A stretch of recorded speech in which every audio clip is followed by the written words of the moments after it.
Hello and welcome back to Planet Real, the place for all things Real Madrid. Today we're setting the record straight.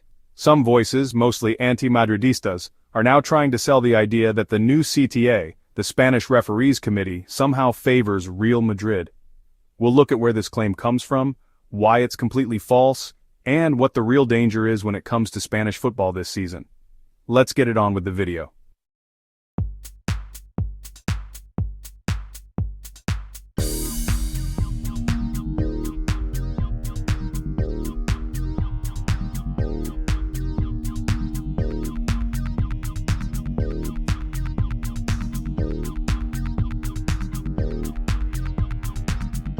Let's start with the two names they keep throwing around, Chema Alonso and Yolanda Parga Rodriguez. Chema Alonso is a well-known cybersecurity expert, tech entrepreneur, and yes, a Real Madrid supporter, but he has no role inside the CTA itself.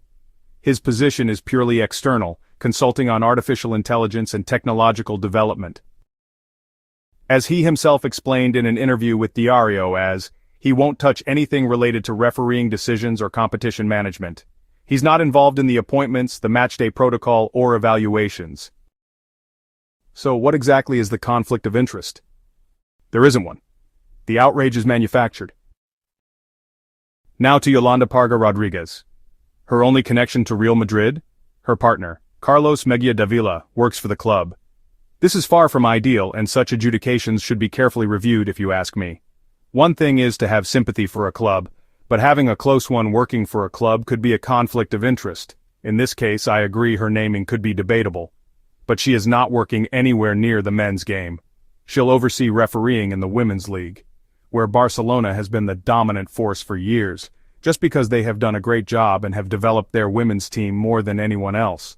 A dominance so strong I doubt it could be altered by anything other than hard work and patience. That's a fact, that's fine, we don't have an issue with that, good for them. We don't lie about reality, we don't invent conspiracies, we're not Keulers. So no. This CTA isn't influenced by Real Madrid, it's influenced by something else entirely. Now let's once more take a quick look at the people who actually matter. First, David Fernandez Borbalon, now the technical director of the CTA.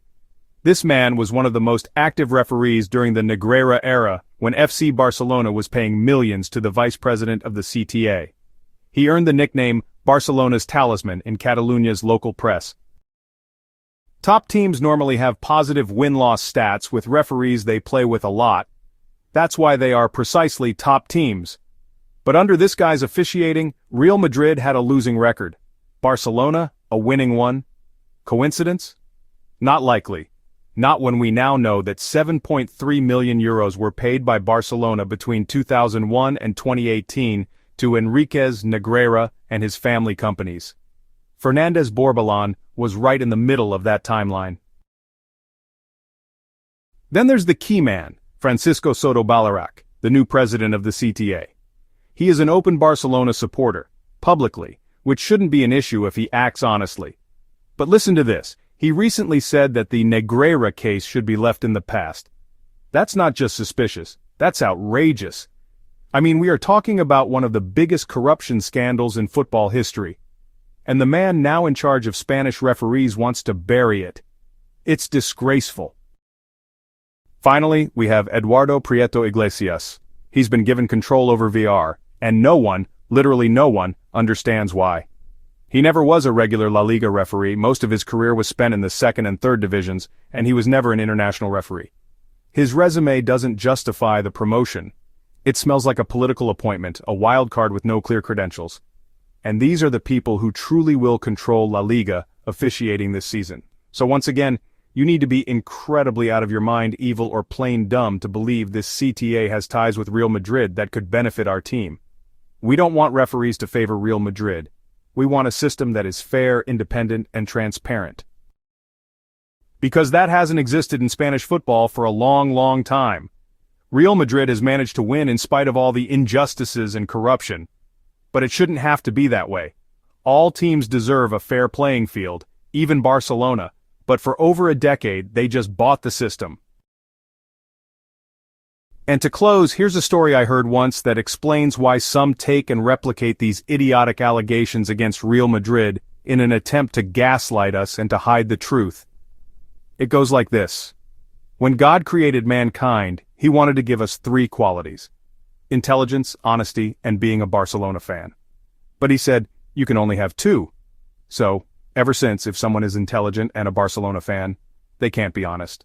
If they're honest and a Barcelona fan, they're not intelligent.